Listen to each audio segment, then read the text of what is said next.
किसान भाइयों, आज इस वीडियो में हम बात करने वाले हैं कि जब हमारी धान की फसल में बालियां निकल चुकी होती हैं, इस समय हमें अपने फसल की देखभाल कैसे करनी चाहिए।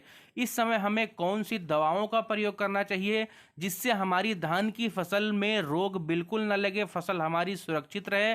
साथ ही बात करेंगे कि कौन से स्प्रे का प्रयोग इस समय करें जिससे किसान भाइयों हमारे धान के जो दाने हैं वह मोटे, चमकदार और वजनदार हों, जिससे हमें बम्पर पैदावार प्राप्त हो सके। तो वीडियो बहुत ज़्यादा इंपॉर्टेंट है किसान भाइयों। यदि आपके भी धान की फसल में बालियां निकल चुकी हैं तो बिना स्किप किए इस वीडियो को पूरा जरूर देखिए। साथ ही यदि आप हमारे चैनल पर पहली बार आए हैं तो सब्सक्राइब करके घंटी के निशान को जरूर दबाएं। किसान भाइयों, जब हमारी धान की फसल में बालियां निकल चुकी होती हैं, इस समय हमारे जो धान का पौधा है उसको कुछ खास पोषक तत्वों की आवश्यकता होती है।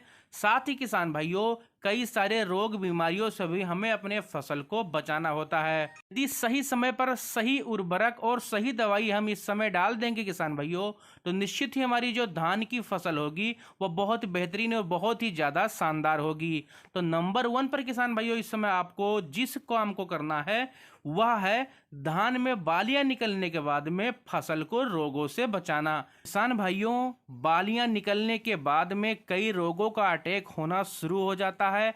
पहले किसान भाइयों कई सारे कीटों का अटैक होता है, जैसे किसान भाइयों पत्ता लपेट सुंडी, तना छेदक सुंडी। अगर इनको हम सही समय पर कंट्रोल नहीं कर पाए तो काफ़ी ज़्यादा यह डैमेज कर सकती हैं, पैदावार को काफ़ी ज़्यादा कम कर सकती हैं। लेकिन किसान भाइयों, यदि हम सही समय पर सही दवा का प्रयोग करेंगे तो हम इन्हें कंट्रोल भी कर सकते हैं और अपनी पैदावार भी बढ़ा सकते हैं।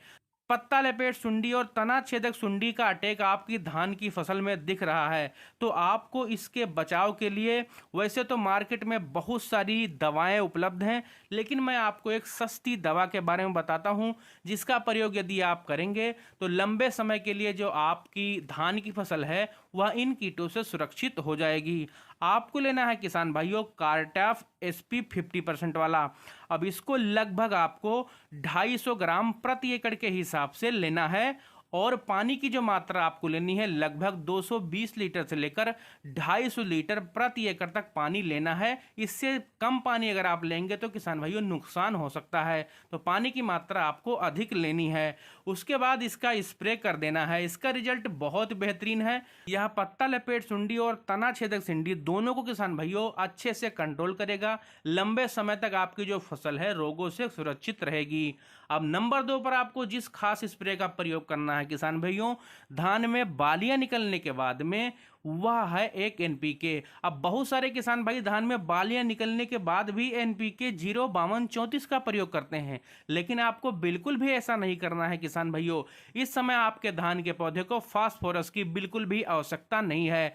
तब जब आपके धान में बालियां निकल चुकी हों तब आपको इस समय प्रयोग करना है सिर्फ पोटास वाले प्रोडक्ट का, जैसे किसान भाइयों 0-0-50। अब इसमें किसान भाइयों 0% नाइट्रोजन, 0% फास्फोरस और 50% पोटास पाया जाता है, जिसकी आवश्यकता इस समय हमारे धान के पौधे को सबसे ज़्यादा होती है। यदि सही समय पर किसान भाइयों हम इस समय पोटास सही मात्रा में डाल देंगे तो हमारे जो धान के दाने होंगे किसान भाइयों वह मोटे, वजनदार और चमकदार होंगे, जिससे हमें अच्छी पैदावार प्राप्त होगी। जो पोटास होता है किसान भाइयों वह एक ट्रांसपोर्टर का काम करता है। पत्तों में बने भोजन को कार्बोहाइड्रेट से दानों में ट्रांसफर तेजी से करता है, जिससे किसान भाइयों बालियों में जो दाने हैं सुंदर और चमकदार बनते हैं। अब यदि हम 0-0-50 की मात्रा की बात करें किसान भाइयों तो लगभग आपको 1 kg प्रति एकड़ के हिसाब से प्रयोग करना है और 120 से लेकर 150 लीटर पानी में घोल बनाकर स्प्रे कर देना है। इसका रिजल्ट आपको बहुत ही बढ़िया और बहुत ही बेहतरीन मिलने वाला है। इसको डालने के बाद में किसान भाइयों बहुत ही सुंदर दानों का भरा होगा। आपकी धान की एक भी बाली खाली नहीं रहेगी, सभी बालियों में 100% दाने भरेंगे। दाने की क्वालिटी भी काफ़ी ज़्यादा बढ़िया होगी। पौधे की रोग प्रतिरोधक क्षमता भी बढ़ेगी, जिससे किसान भाइयों रोगों का अटैक भी काफ़ी कम होगा। तो किसान भाइयों, बालियां निकलने के बाद यदि आप इन दो खास उर्वरकों का इस्तेमाल करते हैं तो आपको आपकी पैदावार काफी ज्यादा बढ़िया मिलने वाली है। तो यदि आपको हमारा ये वीडियो अच्छा लगा हो किसान भाइयों, तो हमारे इस चैनल को सब्सक्राइब करके घंटी के निशान को जरूर दबाएं।